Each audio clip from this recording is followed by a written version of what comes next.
ഈശോമിശിഹായ്ക്ക് സ്തുതിയായിരിക്കട്ടെ. പ്രിയമുള്ളവരെ, പരിശുദ്ധ അമ്മയോടും വിശുദ്ധ യോസേപ്പിതാവിനോടും ഒപ്പം നമ്മുടെ കാവൽ മാലാഖമാരോടും സകല വിശുദ്ധരോടും സകല മാലാഖമാരോടും ഒപ്പം നമ്മുടെ പിതാവായ ദൈവത്തെ അവിടുത്തെ അനന്തമായ കാരുണ്യത്തെ പ്രതി നമുക്ക് ആരാധിക്കാം. പരിശുദ്ധനായ ദൈവമേ, പരിശുദ്ധനായ ബലവാനെ, പരിശുദ്ധനായ അമൃത്തിനെ, ഞങ്ങളുടെ ലോകം മുഴുവൻ്റെ മേൽ കരുണയായിരിക്കണമേ. വിശുദ്ധ ഫൗസ്റ്റീനായുടെ ഡയറി കുറിപ്പ്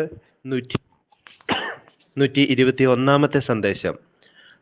അഗ്നി പരീക്ഷയ്ക്ക് ശേഷം ദൈവം കൃപയുടെ പരമ്പര തന്നെ ആത്മാവിലേക്ക് ചൊരിയുന്നു. ആത്മാവ് ദൈവവുമായി ഗാഢബന്ധത്തിലാകുന്നു.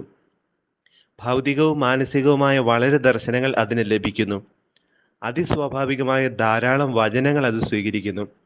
ചില സമയങ്ങളിൽ വ്യക്തമായ അനുശാസനകളും ഈ കൃപകൾ ഒക്കെ ഉണ്ടെങ്കിലും ആത്മാവിന് സ്വയം പര്യാപ്തത വരുന്നില്ല. ദൈവകൃപയാൽ അത് കൂടുതൽ ദുർബലമാവുകയാണ് ചെയ്യുന്നത്.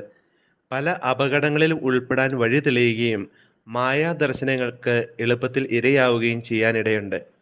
ആത്മീയമായിട്ട് ഒരു പരിധിക്ക് അപ്പുറത്തേക്ക് വളരുന്ന ചില വ്യക്തികൾക്ക് ലഭിക്കാറുള്ള ചില അനുഭവങ്ങളെക്കുറിച്ചാണ് വിശുദ്ധ ഫൗസ്റ്റീന ഓർമ്മപ്പെടുത്തുക.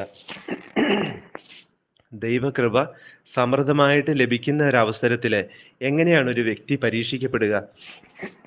ഇവിടെ വിശുദ്ധ ഫൗസ്റ്റീന വ്യക്തമായിട്ട് ഓർമ്മപ്പെടുത്തുകയാണ്. ചില സമയങ്ങളിൽ വ്യക്തമായ അനുശാസനകളും ഈ കൃപകളൊക്കെ ഉണ്ടെങ്കിലും ആത്മാവിന് സ്വയം പര്യാപ്തത വരുന്നില്ല. ദൈവകൃപയാൽ അത് കൂടുതൽ ദുർബലമാവുകയാണ് ചെയ്യുന്നത്. ദൈവകൃപയാൽ അത് കൂടുതൽ ദുർബലമാവുകയാണ്. ഒരാത്മാവ് കരുത്താർജിക്കുന്നതിന് നൽകപ്പെടുന്ന ചില പരീക്ഷണങ്ങളുടെയും വിശുദ്ധീകരണങ്ങളുടെയും അവസ്ഥകളാണ് നമ്മൾ കാണുക. ദൈവം അറിഞ്ഞുകൊണ്ട് ജോബ് പരീക്ഷിക്കപ്പെടുന്ന ഒരു സാഹചര്യം നമ്മൾ കാണുന്നുണ്ട്. വിശ്വസ്തനായ ജോബ് കൂടുതൽ വിശ്വസ്തനാണെന്ന് തലമുറകൾക്ക് മുൻപിൽ തെളിയിക്കപ്പെടുന്നതിന് വേണ്ടിയിട്ട് അവൻ കടന്നു പോകുന്ന അവസ്ഥകൾ. അതുപോലെ തന്നെ ഒരാത്മാവ് ആത്മീയ വഴികളിലൂടെ മുന്നോട്ട് പോകുമ്പോൾ ആ വ്യക്തി ഒത്തിരിയേറെ കൃപകൾ നേടുന്ന ഒരവസരത്തിൽ എങ്ങനെയാണ് പ്രലോഭിപ്പിക്കപ്പെടുക, എങ്ങനെയാണ് പരീക്ഷിക്കപ്പെടുക എന്ന് നമ്മൾ പലപ്പോഴും ചിന്തിച്ചേക്കാം. എന്നാൽ ഈശോ 40 രാവും പകലും ഉപവസിച്ചതിന് ശേഷം മരുഭൂമിയിൽ അവൻ പരീക്ഷിക്കപ്പെടുന്നത് നമ്മൾ കാണുന്നുണ്ട്. എന്നാൽ അതിനുശേഷം ദൈവദൂതന്മാർ അവനെ അടുത്തു വന്ന് ശുശ്രൂഷിക്കുന്നത് നമ്മൾ കാണുന്നുണ്ട്. അതുതന്നെയാണ് ഇവിടെയും കാണുക. ഒരാത്മാവ് സഹനങ്ങളിലൂടെ കടന്നു പോകുമ്പോൾ, വിശുദ്ധീകരണത്തിലൂടെ കടന്നു പോകുമ്പോൾ അതിന് എന്താണ് കിട്ടുക എന്ന് പലപ്പോഴും ചിന്തിക്കാറില്ലേ?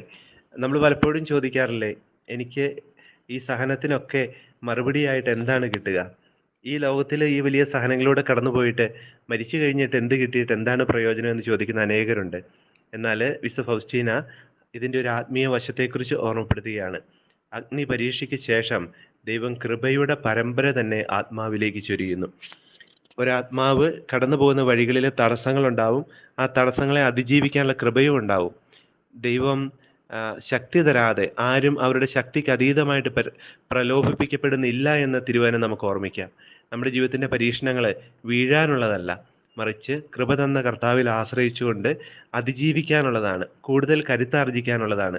കടന്നു പോകുന്ന വഴികളെക്കുറിച്ച് പരിചയമില്ലെങ്കിൽ, മുമ്പിലെ അന്ധകാരം നമുക്ക് മുൻപിൽ വലിയ മറകൾ തീർക്കുന്നുണ്ടെങ്കിൽ, ദൈവത്തിൻ്റെ നിശബ്ദത നമ്മുടെ ആത്മാവിനെ മന്ദീഭവിപ്പിക്കുന്ന, മരവിപ്പിക്കുന്ന, ആകുലതകളിലേക്ക് തള്ളിവിടുന്ന, വേദനയുടെ തീവ്രമായ അവസ്ഥകളിലേക്ക് നമ്മളെ കൊണ്ടുപോകുന്നുണ്ടെങ്കിൽ ഈശോയുടെ നേരെ നോക്കി നമുക്ക് ഈശോയോട് പറയാം, ഈശോയെ, ഞങ്ങൾ അങ്ങയിൽ ശരണപ്പെടുന്നു.